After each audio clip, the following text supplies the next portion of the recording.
Baik, bergabung hari ini ya, salah satu jaringan bioskop di Jakarta, CGV sudah membuka operasional bisnisnya di beberapa wilayah di Jakarta, pastinya dengan mengikuti kapasitas sebanyak 25%. Padahal kita tahu sebelumnya gabungan pengusaha bioskop seluruh Indonesia ini mendesak agar pemerintah melonggarkan kapasitas 50%. Dan untuk membahas hal ini bergabung dengan saya melalui sambungan telepon ada Hariman Khalid, Public Relations CGV, dan juga melalui sambungan Zoom sudah ada Bambang Ismadi, Kepala Bidang Industri Pariwisata Dinas Parekraf DKI Jakarta. Saya ke Mas Hariman dulu. Mas Hariman, selamat malam. Selamat malam, Mbak Puspa. Mas Hariman, selamat untuk pembukaannya hari ini. Tapi kita tahu, meski sudah ada lampu hijau ya untuk memulai operasional bioskop, 25% kapasitas, nampaknya masih dianggap terlalu sedikit, Mas, untuk mendongkrak pendapatan dari bioskop. Tapi hari ini CGV nyatanya berani membuka beberapa bioskopnya. Alasannya apa sih, Mas? Jadi ya hari ini kita membuka CGV di Jakarta dimulai dengan 4 lokasi. Tadi sudah disebutkan lokasinya mana aja. Dan kita harapkan dengan pembukaan kembali bioskop ini bisa menggairahkan industri film, PH-PH, production house ataupun rumah produksi bisa bergairah kembali memproduksi film-film nasional. Dan juga ini juga membantu pemulihan ekonomi di sektor pariwisata dan ekonomi kreatif, terutama perfilman. Mereka bisa syuting lagi di lokasi karena industri perfilman itu sebenarnya bisa mengangkat industri-industri lainnya, kreatif lainnya. Kalau misalnya syuting di suatu daerah, di suatu lokasi gitu ya, kan yang benefit juga ada industri lainnya, dari mulai kuliner, dari mulai pariwisatanya, sewa-sewa transportasi, alat-alat. Jadi industri film ini juga bisa mengangkat industri lainnya. Jadi kami harapkan juga dengan dibukanya kembali bioskop, industri lain juga bisa terangkat dan pemulihan ekonomi juga bisa lebih cepat. Dan juga kami ingin memberikan edukasi pada masyarakat terkait dengan menonton di bioskop itu apabila dijalankan dengan protokol kesehatan yang ketat, bisa dilakukan dengan aman dan nyaman buat penontonnya. Itu sih alasan kita. Oke, berbicara soal protokol kesehatan, apakah ada satuan tugasnya langsung dari CGV yang memang khusus mengawasi kedisiplinan masyarakat atau kedisiplinan para penonton dan juga khususnya petugas atau karyawan yang bekerja di sana? Ya, itu bagian dari protokol kesehatan kita. Waktu kami di-assess atau dinilai oleh Pak Bambang dan timnya, tim teknis dari Pemprov DKI Jakarta, termasuk di dalamnya Dinas Pariwisata Ekonomi Kreatif, Dinas Kesehatan, dan Kominfo. Waktu mereka assessment, mereka juga meminta dan mereka cukup puas dengan pemaparan kami. Kami juga punya tim gugus tugas COVID di bioskop kami yang bertugas juga memastikan protokol kesehatan itu juga dijalankan dan dipatuhi oleh semuanya, termasuk staf kami dan juga pengunjung. Dan ada penanggung jawabnya juga. Semua kami pastikan protokol kesehatannya itu dilakukan secara ketat sebagai syarat untuk pembukaan bioskop seperti yang Pak Bambang dan timnya minta gitu persyaratannya. Oke, saya ke Pak Bambang sekarang. Pak Bambang, selamat malam. Kalau mendengar tadi CGV nyatanya ekstra keras untuk membuka operasionalnya hari ini, tapi kita tahu ini sudah dari bulan Juli, kemudian mundur lagi, sampai akhirnya hari ini ada lampu hijau khususnya dari Pemprov DKI Jakarta untuk membuka operasional bioskop. Pak Bambang melihatnya apakah memang kesiapan ini sudah final, akhirnya merelakan atau memberikan lampu hijau kepada para pengusaha bioskop di Jakarta? Ya, dari awalnya kan memang mereka mendapatkan kesempatan untuk buka melalui koordinasi dengan pusat. Hanya waktu kita sempat mendampingi Pak Gubernur dengan BNPB pusat untuk membicarakan hal ini dan diputuskan, kemudian diberikan izin. Namun kemudian karena terjadi lonjakan penularan virus COVID-19 ini, akhirnya ditutup lagi sementara. Nah, seminggu terakhir ini kita buka kesempatan buat teman-teman pengelola bioskop untuk kembali walaupun dengan kapasitas terbatas. Kenapa dibatasi? Nah, ini adalah salah satu cara bagi kita untuk mengedukasi juga kepada masyarakat. Karena tadi bisa kita lihat sendiri ya, komen dari masyarakat ada yang belum berani masuk ke bioskop. Nah, itu kita buka secara sedikit-sedikit, terus nanti ke depan kita lihat pelonggaran penurunan virus kalau lebih besar lagi. Oke, ini berarti akan ada evaluasi ke depannya apakah bisa ditambah kapasitasnya begitu ya Pak? Betul, Pak Bambang, kita akan evaluasi dan berharap kita bisa menambah lebih besar lagi dengan harapan bisa sampai 50% lah, paling tidak. Oke, Pak Bambang, ini kan baru mulai. Kita tidak tahu ke depannya apakah mungkin ada pelanggaran atau penyimpangan yang dilakukan oleh pengusaha bioskop. Apa sanksinya, Pak? Anggaran itu nanti tadi ada suatu kewajiban dari manajemen bioskop untuk membentuk tim satgas COVID masing-masing. Itu merupakan satu kewajiban. Kalau mereka tidak punya tim satgas, mereka akan kena sanksi.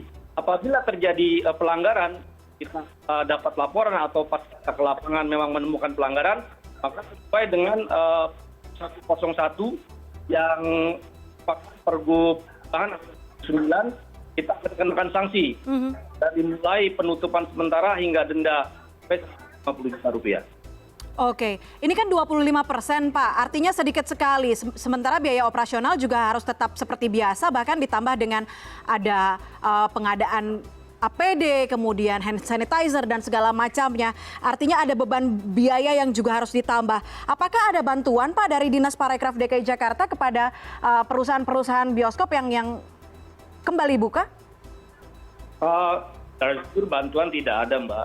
Jadi memang kita sudah sepakat dengan teman-teman pengelola bioskop, mereka untuk juga memberikan edukasi kepada masyarakat bahwa dengan dibukanya bioskop ini, artinya sudah ada suatu keberanian bagi Pemda DKI bioskop untuk membuka bioskop, berikan kesempatan juga. Karena kalau langsung kita buka besar-besar banyak-banyak dengan jumlah kapasitas yang besar, saya yakin juga masyarakat juga belum berani. Nah, untuk bantuan dari Pemda DKI tidak ada. Inilah kesempatan yang kita berikan kepada mereka untuk kemudian nanti mereka bisa membuka usahanya lebih banyak lagi. Kita bisa menutupi kebutuhan operasional mereka. Oke, baik. Saya ke Mas Hariman sekarang. Mas Hariman, saya ingin tahu sejak tadi buka sekitar jam 3 sore kalau tidak salah CGV di beberapa wilayah di Jakarta, antusiasnya seperti apa? Laporan pandangan matanya seperti apa, Mas Hariman? Jadi kita juga surprise juga, Mbak Puspa. Dari awal show pertama kami jam 15 tadi cukup banyak masyarakat yang datang, bahkan teman-teman media pun kita ada acara media event untuk penayangan film nonton bersama di sini tadi, dan ada beberapa masyarakat juga yang nonton di auditorium berbeda. Mereka juga sempat mewawancarai penonton tersebut dan cukup banyak juga yang datang. Kalau datanya saya belum bisa share berapa jumlahnya, tapi karena ini juga masih berlangsung terus sampai sebelum kami tutup juga masih ada satu showtime lagi. Tapi banyak pasangan yang datang, banyak sama orang-orang kantor yang datang, banyak dari masyarakat pelajar juga yang datang. Cukup beragam lah penonton yang datang ke sini. Mereka senang bioskop bisa dibuka lagi. Tadi dari wawancaranya dengan teman-teman media, mereka antusias, mereka juga senang bisa menonton film di bioskop, kangen dengan makanannya, kangen dengan suasananya. Jadi pembukaan bioskop ini juga bisa membuat mereka happy, bisa melepas penatnya sejenak dari hal-hal yang mungkin mereka juga udah bosen di rumah. Ya bisa membuat mereka senang. Jadi itu sih poin-poinnya dari beberapa wawancara yang tadi saya sempat dengarkan dari mereka.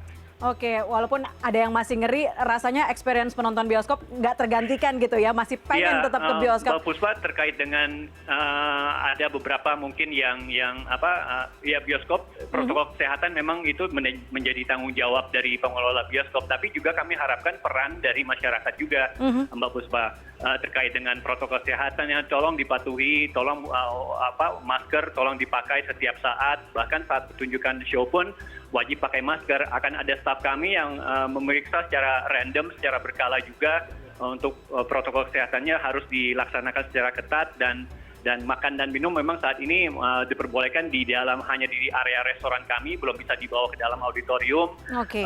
Kami harapkan juga setelah show-nya selesai nanti penonton juga tidak berlama-lama untuk di dalam di area bioskop kami, supaya memberikan kesempatan juga untuk penonton lainnya menonton di bioskop dan juga mencegah kerumunan. Itu sih partisipasi masyarakat juga kami harapkan. Oke. Tapi Mas Hariman, dinamika bisnis bioskop ini kan dinamis ya. Kita tahu perputaran filmnya juga cepat banget. Penonton maunya nonton yang baru-baru. Sementara banyak film yang tertahan karena pandemi. Kemudian inventarisasi film yang akan diputar seperti apa ke depannya, Mas Hariman? Ya memang saat ini film-film jumlah filmnya sangat-sangat terbatas ya, apalagi di Hollywood juga mereka saat ini belum bisa banyak gitu mengeluarkan film-film terbaru. Tapi memang saat ini kami punya beberapa ada distributor film yang menjadi mitra kami juga. Mereka siap dengan beberapa filmnya, film internasionalnya, termasuk juga Peninsula ini yang menjadi ditunggu-tunggu masyarakat Indonesia, penggemar film di Indonesia. Kalau di luar negeri, Peninsula ini sudah diputar di 15 negara. Dari mulai Agustus sampai saat ini mereka sudah meraup lebih dari 50 juta US dollar.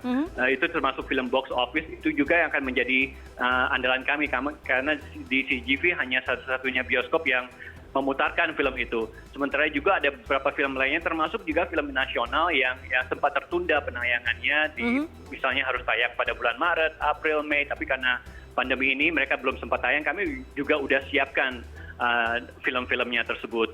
Dan ya beberapa film Hollywood yang belum sempat tayang juga akan kami tayangkan, beberapa film pilihan yang pernah tayang sebelumnya juga akan kami tayangkan yang masih menjadi masih banyak peminatnya sebenarnya di Indonesia ini. Oke, saya ke Pak Bambang. Pak Bambang, kalau melihat CGV sudah buka, tapi hanya di beberapa wilayah saja. Ada juga jaringan bioskop lain sudah buka, hanya di beberapa titik saja. Apakah memang ini aturan dari Dinas Parekraf hanya membuka untuk zona-zona tertentu saja, atau seperti apa? Mengapa keputusan ini keluar? Ya, intinya Pemda DKI Jakarta telah memberikan keleluasaan untuk membuka. Adapun kenapa hanya di beberapa titik atau beberapa tempat tertentu, itu merupakan kebijakan dari pengelola bioskop. Nah, justru kalau kami berharap hanya yang sudah diizinkan, gitu. Tapi kan manajemen bioskop punya hitungan atau aturan tersendiri, mengingat juga memang filmnya kan film lama, belum ada film baru. Jadi bukan bioskop pertama ini juga merupakan semacam tryout lah, uji coba seperti apa sih animo masyarakat terhadap pembukaan bioskop ini, terutama khususnya di Jakarta. Oke, Pak Bambang, terakhir pengawasannya ke depannya akan seperti apa? Apakah memang dari Dinas Parekraf sendiri juga menerjunkan tim Satgas selain ada dari Satgas bioskop? Kemudian evaluasinya akan dilakukan dalam periode kapan, Pak Bambang? Ya, kalau pengawasan tentu saja kita pakai beberapa cara. Pertama, kita datang langsung ke lokasi. Kedua, resmi ya. Yang kedua, kita ada tim yang boleh ini mata-mata kita turun ke lapangan secara diam-diam. Mungkin juga di antara teman kita nanti ada yang pura-pura jadi penonton, mereka beli tiket dan masuk ke dalam sambil mengawasi. Kemudian yang ketiga ada bukan hanya dari Dinas Pariwisata, tapi ada instansi lain yang juga ikut mengawasi. Yang keempat, kita berharap peran serta masyarakat yang menjadi penonton untuk memberikan informasi kepada kami apabila terjadi adanya pelanggaran-pelanggaran protokol ini. Artinya siap menerima laporan online begitu ya Pak Bambang ya? Siap, akan kita tindak lanjuti sesuai dengan kesepakatan untuk kita mengadakan pertemuan dengan para pengelola bioskop. Baik. Terima kasih narasumber saya malam hari ini. Sudah ada Bambang Ismadi, Kepala Bidang Industri Pariwisata Dinas Parekraf DKI Jakarta. Kemudian tadi sambungan telepon sudah ada Hariman Halid, Public Relations CGV. Terima kasih banyak sudah bergabung bersama kami di CNN Indonesia Connected. Terima kasih. Terima kasih.